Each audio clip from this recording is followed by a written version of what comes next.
Case presentation needs to be clear and simple. When presenting treatment after a thorough exam like we discussed in course 4.4, we talked about sitting the patient up, going eye to eye and knee to knee with them. Do not discuss how many cavities they have with your mask and loupes and face shield over while they're still lying down. It decreases case acceptance. My next tip to increase case acceptance is to categorize treatment into urgent, preventative, and cosmetic. Now let me tell you my experience with this. I came from my dad's practice, who I worked with for a long time, and he had good case acceptance percentage. He always presented a full mouth treatment plan so patients could get to a maintenance phase. He explained to them that with good home care, and I might add his excellent clinical skills that he worked very hard on every year to improve, that he wanted each of his patients to get to a point where he saw them mostly just for biannual exams. Patients loved this goal and it built loyalty to him, and a lot of them got there. Now this doesn't mean every patient did every item, every treatment, every time. He presented every item,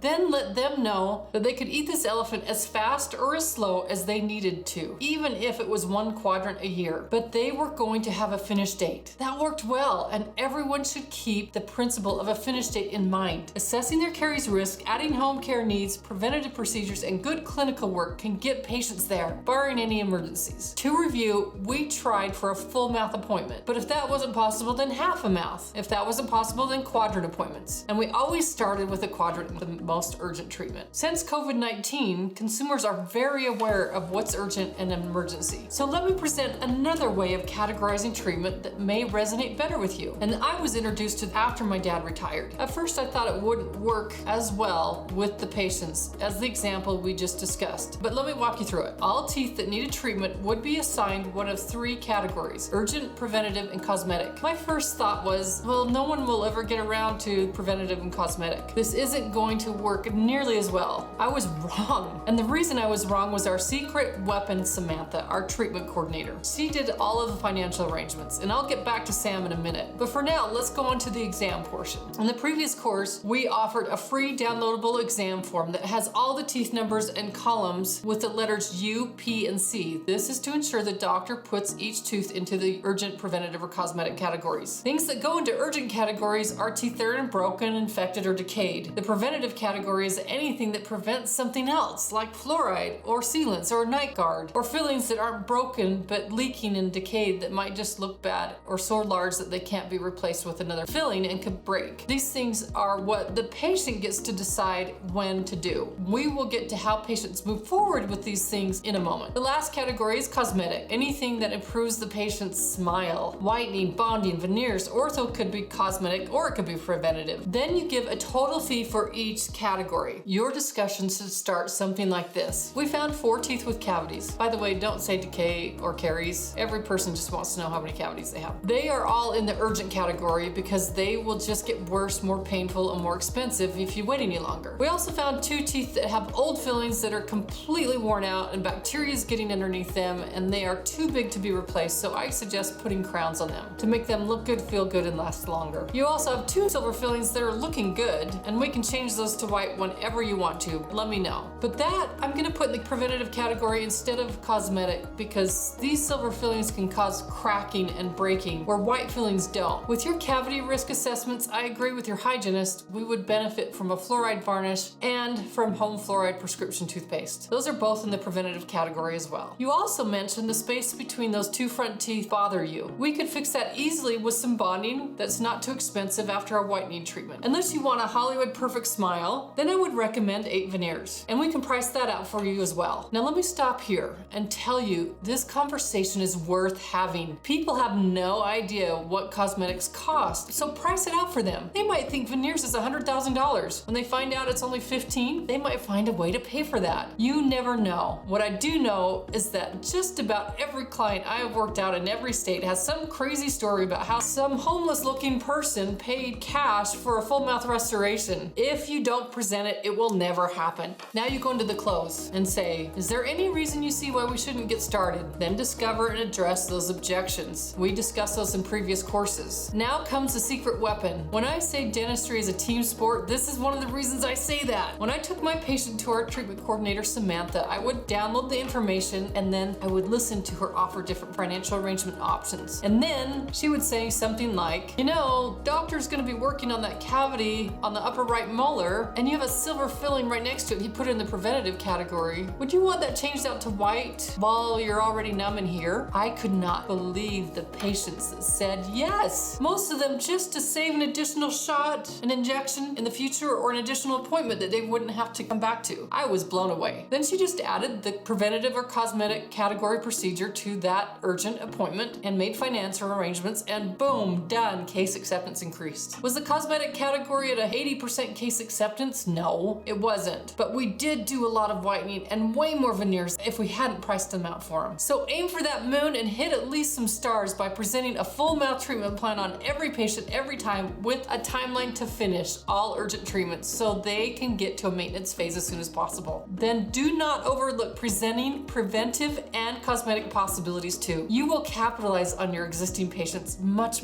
more than you currently are. That's it, guys. If you have any questions, please let me know.